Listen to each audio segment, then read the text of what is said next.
표현하는 비유들은 여러 가지가 있습니다. 목자와 양의 관계로서 표현을 하기도 하지요. 여호와는 나의 목자시니 내게 부족함이 없으리로다고 하였습니다.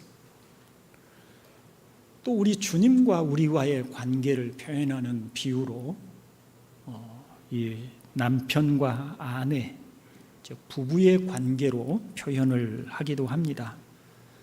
주님은 우리의 남편이 되고 우리는 주님의 아내가 된다는 부부의 은유를 말씀하고 있지요. 에베소서 5장 31절로 32절의 말씀을 보면, 그러므로 사람이 부모를 떠나 그의 아내와 합하여 그 둘이 한 육체가 될지니 이 비밀이 크도다. 나는 그리스도와 교회에 관하여 말하노라고 말씀을 합니다. 부부의 관계와 그리스도와 신자들과의 관계는 원리적인 면에서 같다라고 하는 것을 이 말씀으로서 설명을 하고 있는 것입니다. 이와 같이 하나님과 하나님께 속한 사람들과의 관계에 대한 여러 가지 비유들이 있지만, 그 중에서도 가장 친밀하고 또 끈끈한 관계를 비유하는 비유가 있다면 아버지와 자녀의 관계입니다. 아니, 정직하게 말한다면, 정확하게 말한다면 아버지와 자녀의 관계는 비유가 아니라 사실적 묘사, 관계 묘사라고 말을 하는 것이 더 타당하겠습니다. 로마서 8장 15절은 너희는 다시 무서워하는 종의 영을 받지 아니하고 양자의 영을 받았으므로 우리가 아빠, 아버지라고 부르짖느니라고 말씀을 합니다. 그래서 우리가 하나님을 향하여 실제로 아빠, 아버지라고 부르게 되었다는 것이죠. 요한일서는 너희 기쁨을 충만하게 하려 함이라. 즉 이 서신을 받고 있는, 이 요한일서 서신을 받고 있는 이 독자들의 기쁨이 충만하게 하려는 목적을 가지고 이 서신을 쓰고 있다고 그렇게 말을 하였습니다. 그렇다면 어떻게 이 충만한 기쁨, 이 충만한 기쁨을 누릴 수 있다고 말을 하는 것일까요? 다름 아닌 하나님과의 사귐을 통해서입니다. 하나님과 연합하고 또 하나님과 친밀한 교제를 나눔이 곧 하나님께 속한 사람들에게 충만한 기쁨을 나누는 비결이 된다는 것입니다. 그렇다면 어떻게 하나님과 진정한 사귐을 가질 수 있을 것인가 라고 할 때, 그것은 바로 우리가 아버지와 자녀의 관계로서 하나님과 사귐을 가질 때, 그것이 바로 가장 충만한 기쁨을 나누는 길이다라고 하는 점을 설명하고 있습니다. 주님은 요한복음 1장 12절에서 영접하는 자, 곧 그 이름을 믿는 자들에게는 하나님의 자녀가 되는 권세를 주셨다라고 말씀을 하셨고요. 또 로마서 8장 16절은 성령이 친히 우리의 영과 더불어 우리가 하나님의 자녀인 것을 증언하시나니라고 하였습니다. 그리고 오늘 본문에도 보라, 아버지께서 어떠한 사랑을 우리에게 베푸사 하나님의 자녀라 일컬음을 받게 하셨는가라고 합니다. 이렇게 성경은 하나님은 우리의 아버지이시고 또 우리는 하나님의 자녀임을 말씀을 하고 있습니다. 비단 신약만이 이런 관계를 설명하고 있는 것이 아닙니다. 하나님은 호세아에게 이스라엘의 회복을 말씀하시면서 너희는 살아계신 하나님의 아들들이라 할 것이라고 말씀을 이미 하셨습니다. 호세아를 통해서 하신 이 말씀을 통해서 우리가 보는 바는 하나님이 우리를 그분의 자녀로 삼으시려고 하는 것이 아주 오래전부터 계획된 일임을 말씀하고 있다는 것이지요. 그래서 오늘 우리는 하나님의 자녀라는 이름이 가진 의미에 대하여 은혜를 나누고자 합니다. 먼저 하나님의 자녀는 의를 행하는 사람이라고 하는 구절을 보겠습니다. 2장 29절을 함께 읽어보죠. 너희가 그가 의로우신 줄을 알면 의를 행하는 자마다 그에게서 난 줄을 알리라. 아멘. 이 말의 표현은 가장 단순하게 그로부터, 즉 예수님으로부터 난 자, 하나님으로부터 난 자는 의를 행하리라는 말씀이에요. 그런데 이렇게 여러 가지 문장, 단어들을 사용해서 문장을 복잡하게 하는 것은 사도 요한의 특유의 강조하는 용법입니다. 요한이 어떤 사실을 강조하려고 할 때는 이런 식으로 이렇게 강조를 하고 있다는 것입니다. 자, 여기에서 이제 의라고 하는 단어가 가장 핵심입니다. 그로부터 난 자는 의를 행하리라고 말씀을 하고 있죠. 자, 의는 무엇을 의미하는 것일까요? 의는 단순히 도덕적인 삶이나 선한 삶을 의미하는 것이 아닙니다. 불신자들 가운데 매우 도덕적이며 선한 삶을 사는 사람들이 많이 있습니다. 성철 스님은 불교인이었지만 그가 죽을 때 낡은 신발 하나밖에는 없었을 만큼 청빈한 삶을 살았습니다. 또 매년 엄청난 액수의 기부를 해서 사회적으로 존경을 받는 사람들 가운데 기독교인이 아닌 사람들도 아주 많습니다. 예의 바르고 인정이 많고 불쌍한 사람들을 조건 없이 동정하고 돕는 사람들도 참 많습니다. 반면에 불신자들보다 훨씬 못한 매우 이기적인 그리스도인들도 부지기수로 많습니다. 그렇다면 오늘 본문에서 말하는 의는 이런 도덕적인 삶이나 선한 삶을 의미하는 것이 아닌 것이지요. 그러면 무엇을 의미하는 것일까요? 단순하게 말씀드리면 예수 그리스도와 같은 삶이라고 정의할 수가 있겠습니다. 그러므로 여기 의를 행하는 자마다 라고 하는 구절은 예수 그리스도가 보여준 삶과 같은 삶을, 본질적인 같은 삶을 영위하는 사람들을 가리킵니다. 예수 그리스도는 하나님께로부터 오신 하나님의 아들이십니다. 만일 우리가 하나님께로부터 난 하나님의 자녀들이라면 하나님의 아들이신 그리스도와 같은 모습을 가지고 있을 것이라고 하는 것은 너무 당연한 얘기가 되는 것입니다. 예수님의 삶을 가장 잘 엿볼 수 있는 성경은 산상수훈 혹은 산상보훈이라고 말을 할 수가 있겠습니다. 심령이 가난한 자는 복이 있다고 여기고 삶을 단순하게 살려고 하는 사람, 가난한 자의 삶을 살려고 하는 사람은 바로 그리스도와 같은 삶을 사는 사람이라고 말할 수 있습니다. 온유한 자가 복이 있다고 여기고 의를 위하여 핍박을 받는 것과 마음이 청결한 자가 복이 있다고 믿고 행하는 사람들이 바로 그리스도인인 것입니다.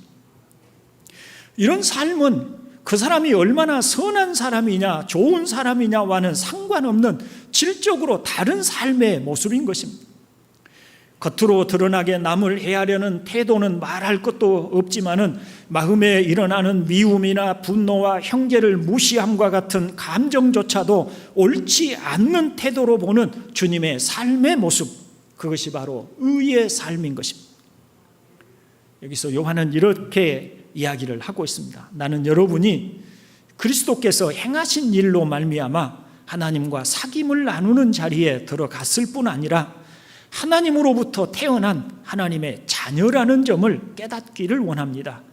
말하자면 외적으로 교회에 다니고 예배에 참여하는 정도를 넘어 하나님과 부모와 자녀라는 생명을 함께 나누는 내적인 긴밀한 관계에 들어가는 것을 깨달아야 한다는 것입니다. 그래서 그리스도가 하나님과 나누었던 관계 속에 우리도 들어간 것을 알아야 합니다. 이것이 요한이 말하고자 하는 바입니다. 형제 여러분, 저는 흠없는 완전 무결한 율법적인 삶을 살라는 것이 아님을 그동안 요한 1서를 설교하면서 강조해 왔습니다. 하나님께서 하신 모든 말씀에 하나도 어김이 없이, 조금도 흠이 없이 사는 것을 의라고 말하지 않는 것입니다. 의를 행하는 자마다 하나님으로부터 난 자라고 하는 말씀도 마찬가지입니다. 외적으로 드러나는 행동 이전에 그 의식, 그 마음의 중심에 강조가 있는 것입니다. 여기 보시면 29절에 알리라 라고 하는 단어는 깨달으리라, 이해하리라 라고 하는 뜻을 가진 단어입니다. 우리가 인식, 즉 이해를 하는 것이 중요하다는 점을 설명하고 있다는 말입니다. 예를 들면 나는 하나님의 자녀이다, 나는 하나님을 사랑한다, 나는 더 이상 악한 마귀에 끌려 이성 없는 짐승처럼 살아서는 안 되는 사람이다, 나는 내가 사랑하는 하나님과 우리 주 예수 그리스도를 따라 같은 마음과 같은 뜻을 가지고 살아야 하는 사람이다. 자기 자신에 대해서 그렇게 인식하고 그렇게 깨닫는 것, 그런 것이 중요하다는 것을 말을 하고 있다는 것입니다. 우리가 스스로에 대해서 그런 인식과 이해를 가지고 있다면 우리의 삶은 늘 회개와 거룩함을 동반하고 살아가고자 할 것입니다. 그래서 3장 3절에 주를 향하여 이 소망을 가진 자마다 그의 깨끗하심과 같이 자기를 깨끗하게 하느니라 와 같은 그런 삶을 살고자 하는 것입니다. 자, 그렇다면 하나님의 자녀라는 신분이 가진 의미가 무엇일까요? 먼저 3장 1절을 같이 읽어봅니다. 보라, 아버지께서 어떠한 사랑을 우리에게 베푸사 하나님의 자녀라 일컬음을 받게 하셨는가. 우리가 그러하도다. 그러므로 세상이 우리를 알지 못함은 그를 알지 못함이라. 아멘. 여기 일컬음을 받게 하셨다라고 하는 말씀은 우리가 스스로 나는 그런 사람이다 라고 하는 말이 아니라 그런 호칭으로 불러주는 분이 계시다라고 하는 의미가 되고, 그렇게 그런 호칭으로 우리를 불러주는 사람이 있다는 말이에요. 누군가 우리를 향해서 너는 하나님의 자녀다 라고 불러주고, 또 주변의 다른 믿음의 형제들이, 또 다른 어떤 사람들이 우리를 향해서 당신은 하나님의 자녀임에 분명하다라고 불러주는 사람이 있다는 의미입니다. 누가 우리를 하나님의 자녀라고 불러줄까요? 로마서 8장 15절로 16절을 봅니다. 같이 읽어볼까요? 너희는 다시 무서워하는 종의 영을 받지 아니하고 양자의 영을 받았으므로 우리가 아빠 아버지라고 부르짖느니라. 성령이 친히 우리의 영과 더불어 우리가 하나님의 자녀인 것을 증언하시나니. 아멘. 자, 여기에서 너희라고 부르는 우리 그리스도인들은 양자의 영을 받았다고 합니다. 이 양자의 영은 성령을 의미하는 말이 아닙니다. 물론 우리는 성령을 받았습니다. 그러나 이 양자의 영은, 여기서 말하는 양자의 영은 성령을 의미하는 것이 아니라 우리가 예수 그리스도를 믿고 물과 성령으로 거듭날 때 하나님으로부터 주어지는 새로운 피조물에 해당되는 영이에요. 다시 말하면 우리가 육체의 부모로부터 태어날 때 우리 사람이 영혼을 가진 존재로 태어나게 되지요. 그때 우리의 영혼은 육체의 영입니다. 죄인의 영이에요. 그런데 이제 우리가 거듭날 때는, 하나님께로부터 다시 태어날 때는 하나님이 주시는 새로운 영으로 우리가 태어나게 되는데, 우리 눈에 보이지 않는 영적 생명이 우리 안에 탄생하게 되는데, 그 생명은 바로 자녀의 영, 하나님의 자녀의 영이라는 이런 이야기인 것입니다. 그리고 우리가 하나님의 자녀의 영으로 거듭났기 때문에, 그 자녀의 영이 우리 안에 있기 때문에 자연스럽게 우리는 하나님을 알게 되고, 그래서 하나님을 아빠, 아버지라고 부르게 되는 것입니다. 뿐만 아니라 성령이 친히 우리 영과 더불어, 자, 우리 영은 어떤 영이에요? 자녀의 영이라고 그랬습니다. 자녀의 영인 우리의 영과 더불어서 또 성령께서 우리가 하나님의 자녀인 것을 증언하여 주신다고 말씀을 합니다. 그러므로 본문 1절은 하나님께서 어떠한 사랑이라고 말할 수 있는 크고 놀라운 사랑을 베풀어 주셔서 우리로 하나님의 자녀라고 일컬음을 받게 하셨다고 말씀하고 있습니다.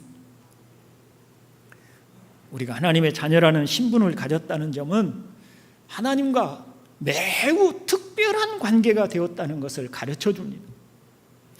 여러분, 우리가 아무에게나 부모와 자녀의 관계로 말하지 않습니다. 부모, 나의 아버지시다, 내 아들이다 라고 말을 할 때는 다른 사람과는 구별되는 아주 특별한 관계를 설명할 때만 이 단어를 사용할 수 있다는 것이죠. 그런데 천지를 창조하신 하나님께서 너는 내 자녀다 라고 말씀하시고 그렇게 불러주시고, 또 우리가 천지를 창조하신 하나님을 향해서 내 아빠 아버지, 나의 아빠 아버지라고 부를 때는 그 하나님과 우리 사이에는 정말 특별한 관계가 되었음을 의미합니다. 이 특별한 관계를 두 가지로 말해 볼 수 있습니다. 먼저는 법적으로 우리가 하나님과 특별한 관계가 되었다는 점을 말씀을 합니다. 부모와 자녀의 관계는 법적인 관계라는 것입니다. 한 나라의 헌법에서 부모와 자녀의 관계를 정한 범위 안에가 있으면 이 부모와 자녀 간의 관계는 법적인 지위를 갖게 됩니다. 예를 들어서 어떤 사람이 어린아이 하나를 양자로 입양을 했습니다. 정상적인 입양 절차를 다 밟아서 한 가족이 되었을 때 그 아이의 부모가 되고, 부모는 아이의 아이를 자신의 자식으로 인정하게 됩니다. 이게 법적인 관계가 형성이 되는 거예요. 근데 그게 이제 파양, 법적인 관계를 다시 해소하지 않고는 이 법적으로 부모와 자녀의 관계가 항상 적용이 됩니다. 부모는 자녀를 돌볼 책임과 의무를 가지게 되고, 자녀는 부모의 보살핌을 받아서 살아가게 되는 것입니다. 부모의 유산을 물려받을 수 있게 되고, 모든 법적인 자녀의 지위에 해당되는 모든 법적인 권리와 의무를 다 해당하여서 받게 된다는 그런 의미가 되는 것이죠.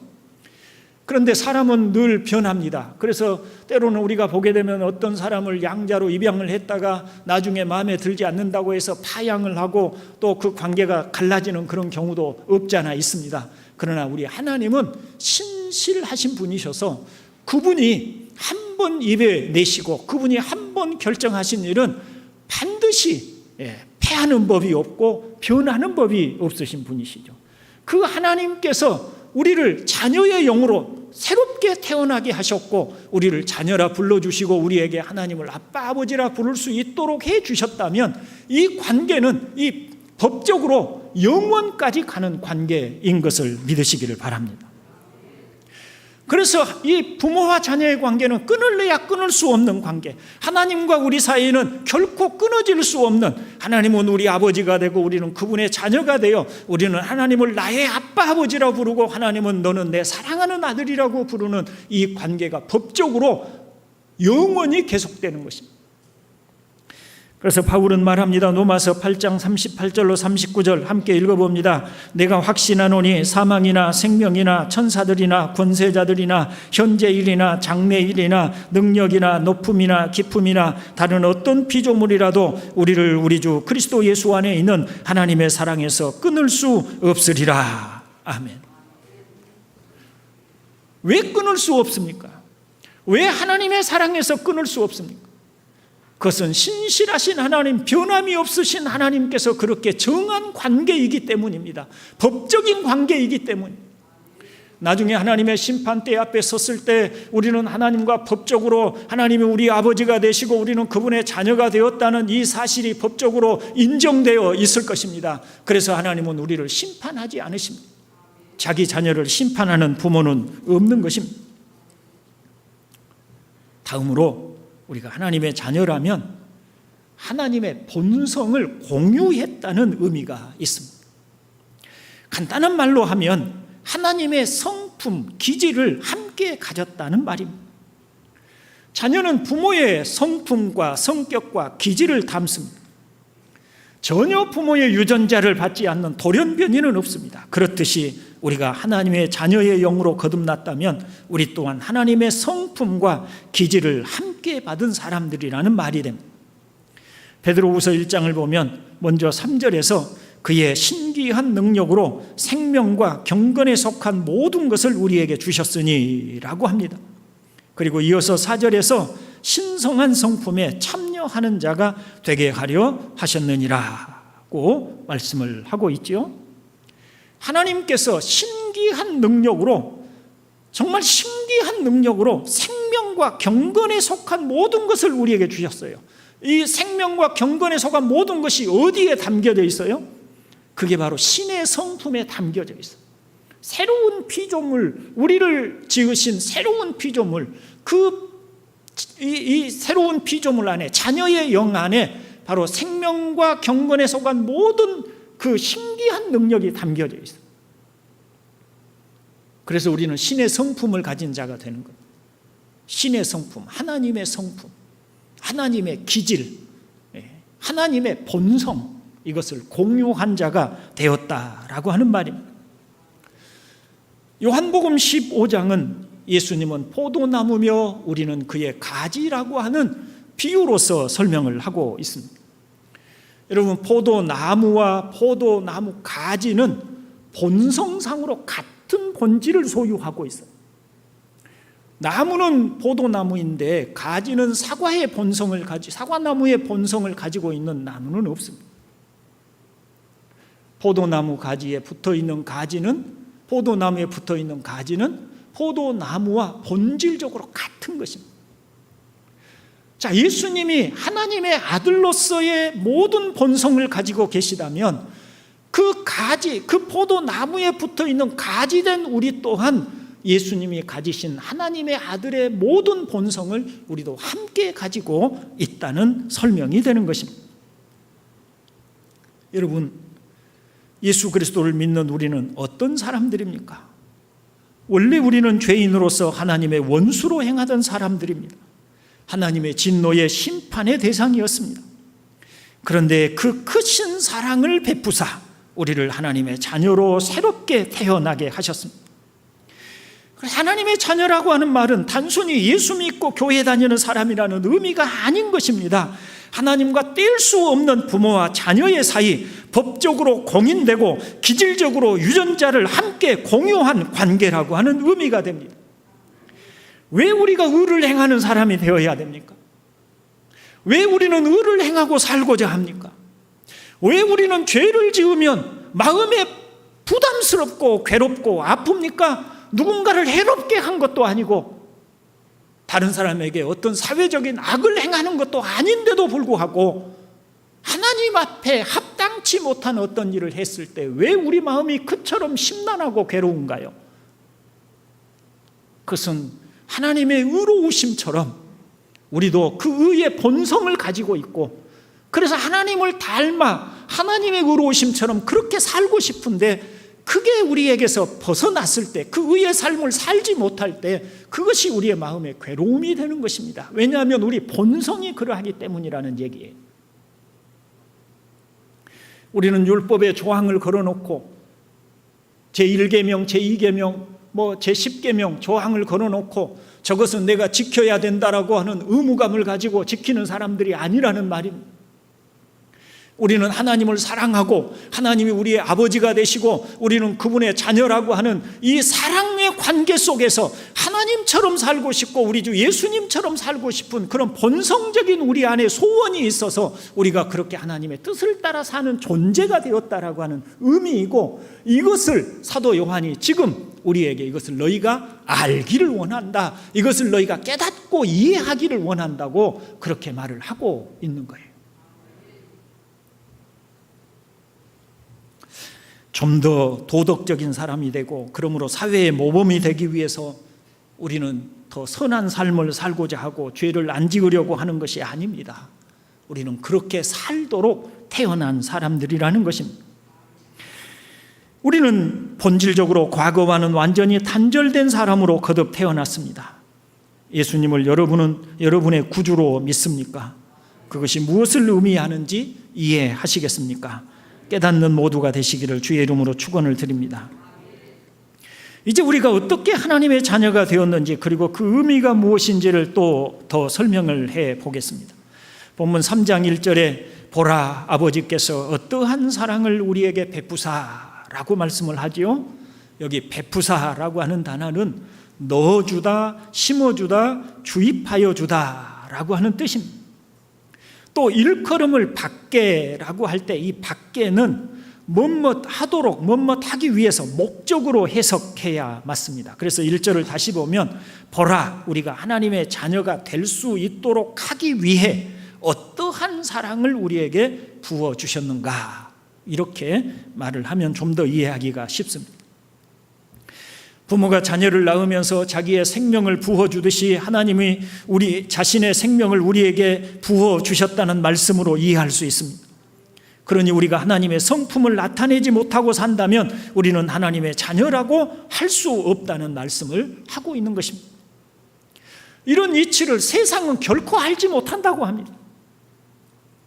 사람들은 이해하지 못하고 알지 못해요, 이런 이치 자체를. 또 교회 안에 있을지라도 진리로 거듭나지 않는 사람들도 알지 못합니다.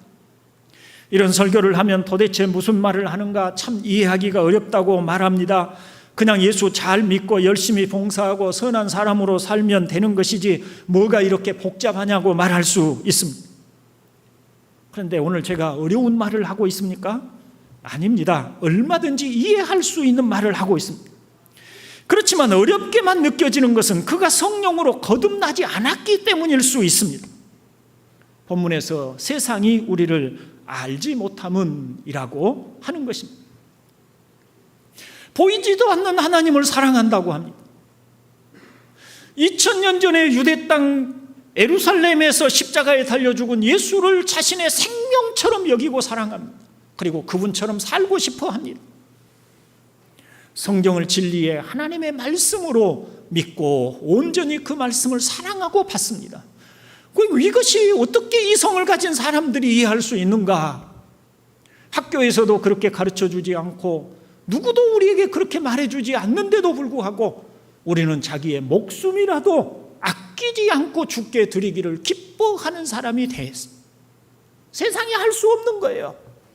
그런데도 불구하고 우리 안에는 그런 하나님에 대한 사랑이 충만합니다. 아멘. 우리 주님을 닮고 살고 싶고 주님과 함께 살고 싶고 동행하고 싶은 소원이 우리 안에 충만합니다. 누가 우리에게 그렇게 하라고 가르쳤거나 지시해서가 아닙니다. 우리 안에 그런 소원이 있습니다.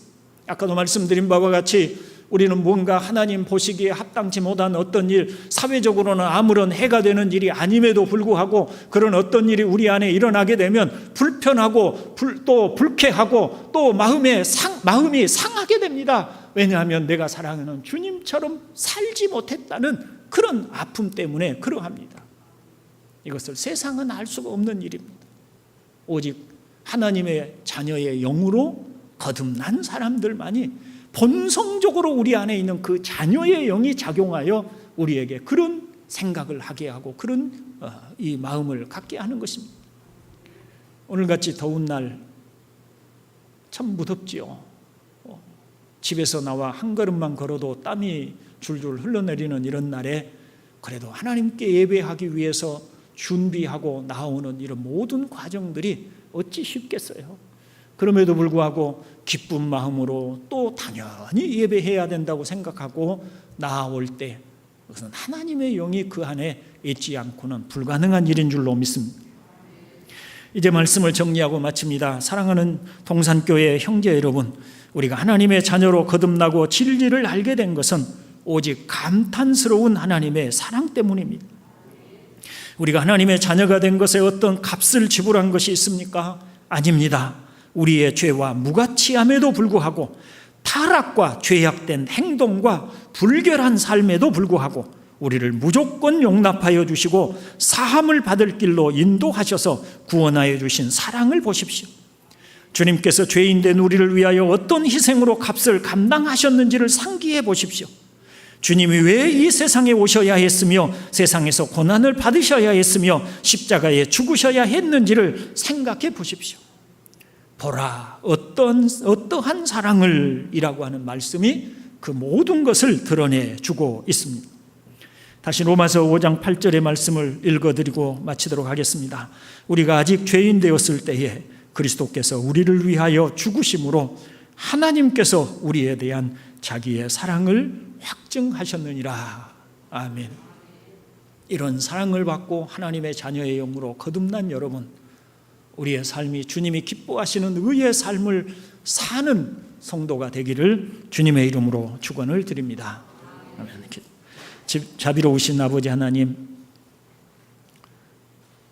우리 안에 하나님을 사랑하고 늘 그리워하는 마음이 있음을 아시나이다. 하나님 앞에 나가 기도하지